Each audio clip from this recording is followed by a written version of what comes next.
The rainy season has officially begun last night. 12:01, June 1st. They said it would start early, rainy season. So it's really, it's on. So there's two kinds of summers in Braj. What are they? Dry summer, wet summer. Dry one and wet one. Yeah, this is wet one. This is a wet summer, which means sweat. It's wet. Can't hide that one. It's raining. It's raining. That's true. How you got the Guinness Book of Records for the fastest opening a bra? You open a bra in 1/10 of a second. I wait for 3 drops and I'm through. Yeah, you're ready. I'm a little girl, I'm sensitive. Yeah, you know what? You're too delicate. Yeah. Too soft. I have a spoon too.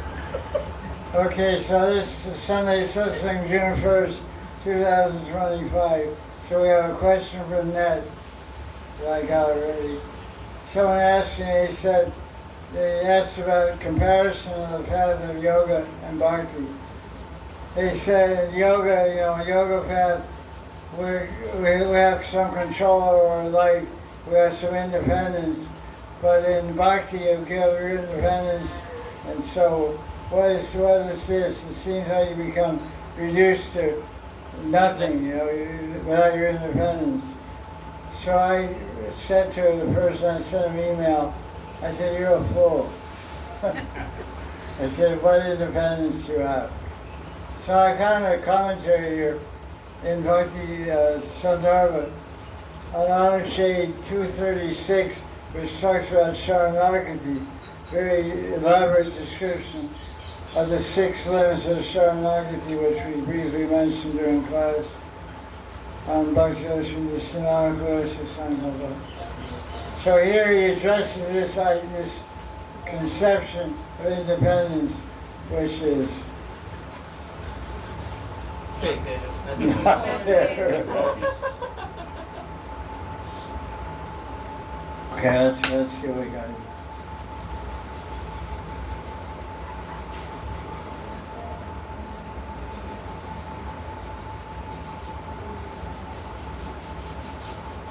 He says, one of the divisions of Bhakti sadhana, the foremost is surrender, Sharanagati, or Sharanagati. Surrender here means taking shelter of Krishna. In the material world, everyone has some sense of independent ego. I am big man. I'm big woman. Although in truth, nobody is independent. What? Wait a minute, back that up. Rewind that. Everyone is encaged in a mind, everyone's imprisoned in a body-mind complex constituted of material nature. This material nature belongs to Krishna, and we have no control over it. Yeah. If we analyze our own life, we will come to the conclusion that we are not independent. We had no choice in the matter of our birth. We did not choose the time and place of our birth. We didn't choose our parents.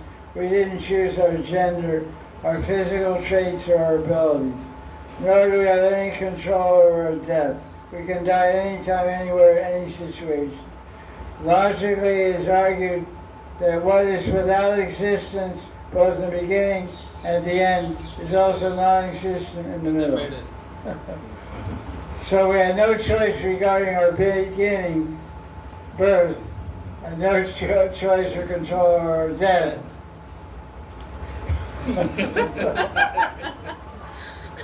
How can choice truly be said to exist in the middle? It can't. So what's going on? As babies, how much freedom do we have? Nothing. We do not have much freedom. And when we get too old, our movements and mental faculties become limited. As youth, as young people, we think we're free to act. But this is also not true. We cannot sleep when we want to. We eat food, but we have no control over our digestion. We can become paralyzed at any time. We have no control over our breathing or heart function. Without these two, we cannot live more than 5 minutes with breath and heart. And out of ignorance, which gives rise to egotism, we imagine ourselves to be Independent. as Krishna affirms in the Gita 3:2-7. Prakriti kriyamanani gunai karmani sarvasha ahankara vimulatma karta viti manyate. Prakriti kriyamani gunani karma sarvasa angarayati yaman kartamati manite. All actions are conducted by the indriya senses, which are made of maya, prakriti. Yet person whose mind is deluded by egoic, what's it called? Egoic. Not egoistic, egoic. That's a new one. Egoic identification thinks, I am the doer. The sense of independent doership is very prominent at the present day and age because the entire upbringing of our childhood is oriented to make us think independently and egotistically. Promotional speakers are offering master classes to incite your ego and make you believe your destiny is entirely in your own hands. You become a crorepati tomorrow. Mr. Beast is a billionaire. You can become one too. Just become a beast.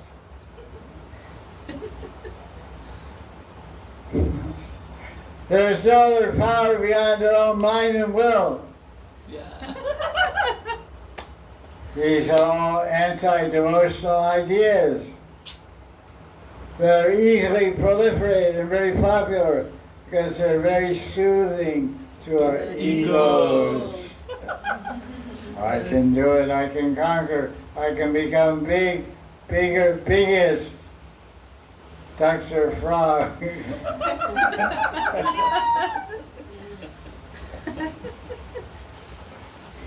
Therefore, if we want to know Bhagavan, is it rain?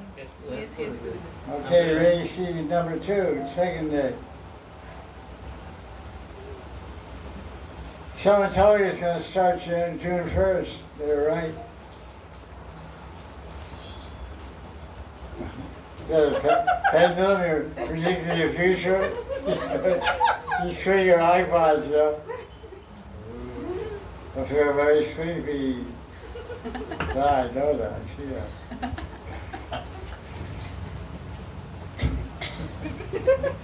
The first thing we must do is kill the false idea of I am independent. independent. Surrender is a serious threat to the ego because the very basis of existence is a condition of non-surrender. Consequently, if one does not surrender to a living guru, there is no certainty that one is actually surrendered to Bhagavan. Because the tendency for self-delusion is very deep. The mind is material and functions on the basis of past samskaras. They're all related to non-surrender. Our intelligence is influenced by the material mind, and therefore will rationalize acts of non-surrender, making us think that they are surrender. Thus, without the guidance of a qualified guru, one will not be able to know the truth of the matter, that one is really not surrendered. Bhagavan is not, physically present to guide us like he was with Arjuna. So we are rationalizing our egoistic acts to conceive of them as genuine acts of surrender. This is the function of the Guru. The Guru is the litmus test of one's surrender. Okay, guys. You're under inspection.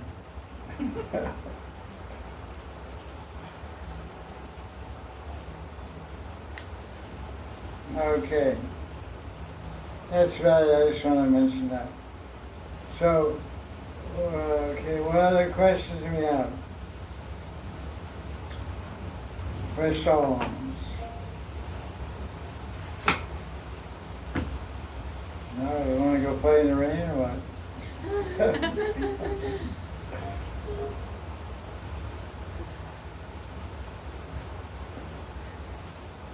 An interesting commentary on Gaudiya Leela. Interesting commentary on Gaudiya Leela. When the rain was full, Indra was trying to destroy the Vrishvasis and Krishna and all the cows out of his envy and anger that his worship was stopped by Krishna worshiping Govardhan Hill. The rain was falling like pillars, solid pillars of rain. In one commentary said Krishna was in Nandagram. He had to run all the way to Anyor to pick up Govardhan Hill. But when he ran from Nandagram to Anyor, he got there, he didn't have one drop of water on his turban. So what's the answer?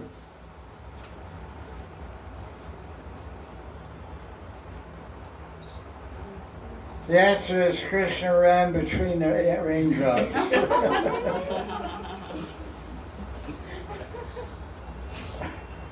So you're dodging the raindrops. That's precision. And it said, not a drop of water fell on his turban or shoulder or dhoti. It was totally dry. That's the most amazing commentary I ever read. Jaya Jaya Ki Jai. Okay, any question? No question, and good night. Any next question?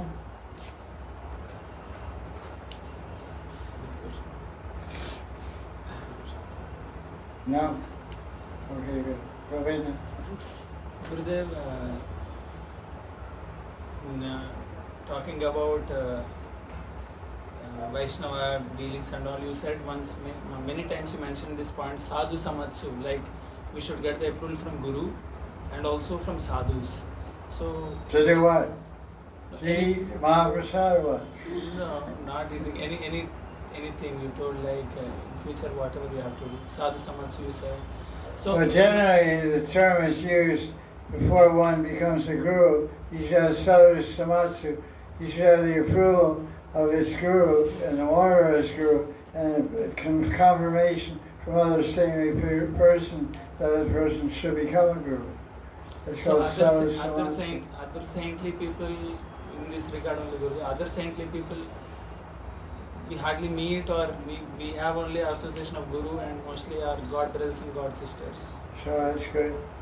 Yeah, that's so the sadhu samaj means like only God brothers, God sisters only. Oh yeah, I mean there's commentaries on verses where they talk about sadhu sangha, and they say sadhu sangha means associating with your Guru Bhais and Guru Bains, God brothers and God sisters, and your Diksha Guru. Okay, that's also called sadhu sangha. Because that type of sadhu sangha is the most sajati, Because Rupa Goswami, when he describes who we should selectively associate with, he said, Sajati Asha Snigdha, Satovare. They should be well behaved, they should have the same aspiration and hope that I have for sadhya, perfection, and bhakti. They should be the same family. Family means, Sajati means family.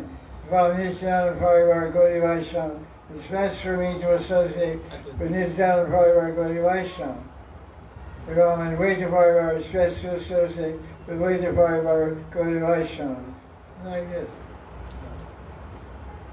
And Sajati, Snigdha, Asha. Snigdha means sneha, means that they should be affectionate and loving and kind towards me. In other words, they have time for me. They show interest in my spiritual life and progress. Some people are busy and aloof and detached. You know? So that definition of that most favorable Anukulya Sadhu Sangha will be the Guru, Diksha Guru. He meets the definition the best. Yes, yes. Sajati Snigdha Asha Satovare. And that's also the sadhu samatsu, the approval of sadhus. We do that when we do different things. Like it's Kartik, we want to do Kartik Vrata, so we take blessings from Guru. I want to do this Vrata, they'll say what Vrata, they'll say and don't do that. Yeah, yes. But I would talk to my Gurudev about different Vratas I was proposing to do. He would say okay or not okay. And I would follow whatever he said. I wouldn't be pig-headed. I'd be submissive. It's not a thing of doing. There's no need for that. Just do this, okay? Yasya Prasad, Bhagavad Prasad, Yasya Prasad. And Dharmoni's first, 7th chapter, 7th canto, 7th 15, verse 25. Etat sarvam Guru Bhakti. Etat sarvam Guru Bhakti Purusha Yandasa. What's that? Jayat means you will get Jayat, yeah. You get everything by Guru, devotion to Guru. That means Diksha Guru.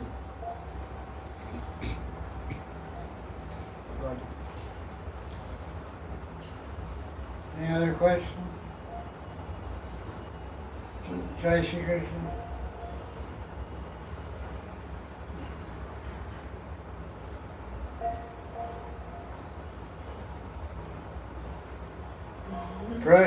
Prosi ji. Yeah. In Srimad Bhagavatam, in that fourth canto, verse by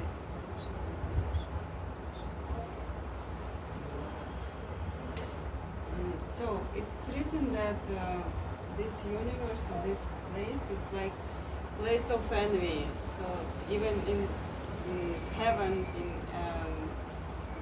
higher planets, they are not free from envy, like Indra and other demigods. And that Srimad Bhagavatam should be like people should read it then when they are free from envy. It's qualification to read Srimad Bhagavatam, to understand. And Vaishnavas, like, we can get free from envy only on the high level, like level of Bhava. And so how to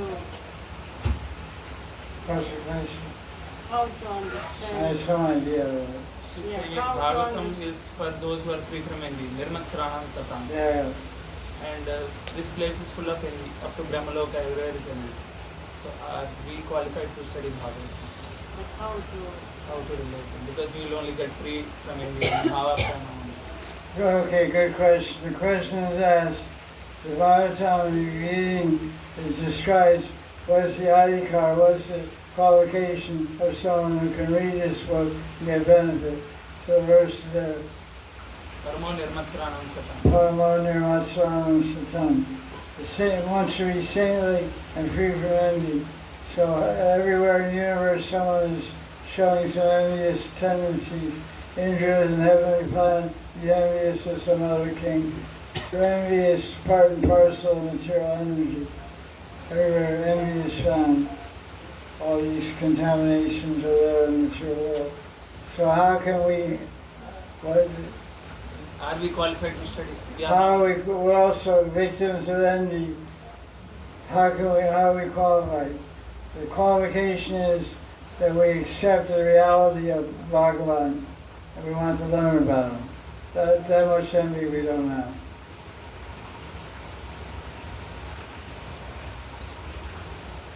In other words, we're picking up this book because we have a desire. By Satsang, we got faith in a person called Krishna. And the same sadhus told us to read the Bhagavatam. So we have envy, but somehow we got convinced and we had enough faith to accept that the absolute truth is a person and his name is Krishna. So that much freedom from envy is all it needs to start reading Bhagavatam and studying Bhagavatam. And Bhagavatam will remove all the rest of the envy. That's how it works. We're not free, no one is picks up the Bhagavatam is free from envy. Dear Matsurana means no envy. Matsarya means envy. But the real meaning is that we have enough lack of envy that we accept reality of God. First of all, we accept reality. There is a God. We're not agnostic. We're not atheist. We're not Gnostic. We're not agnostic. We're not atheist or on the fence. We accept there's a personality of God, and the reality of the absolute truth is a person, and we want to know something about him. So that much freedom from envy everyone that approaches Bhagavatam has. And they get that by Satsang, or by from last life or this life.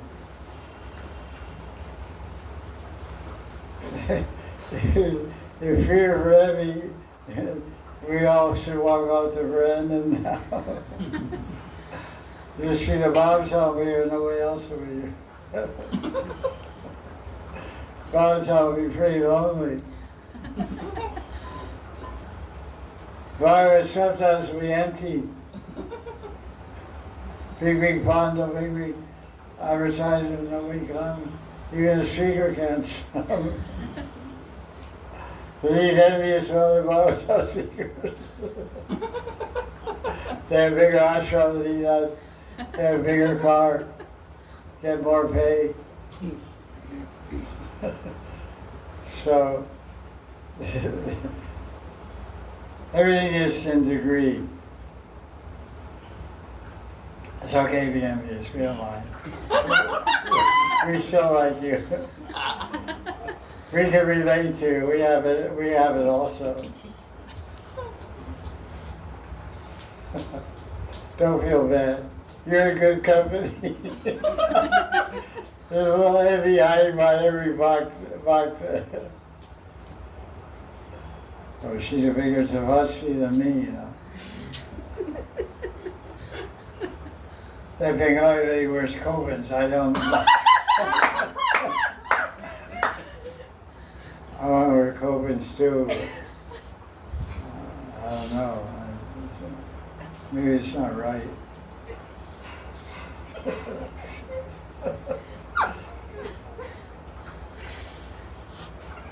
Well, that person only eats 2 chickpeas a day. I'm eating 5.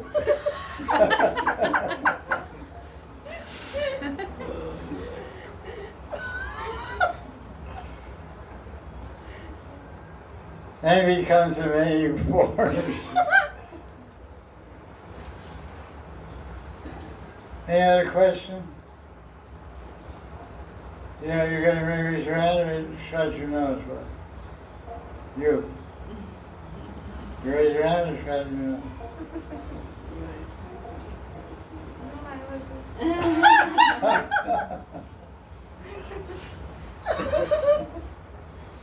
Don't that question?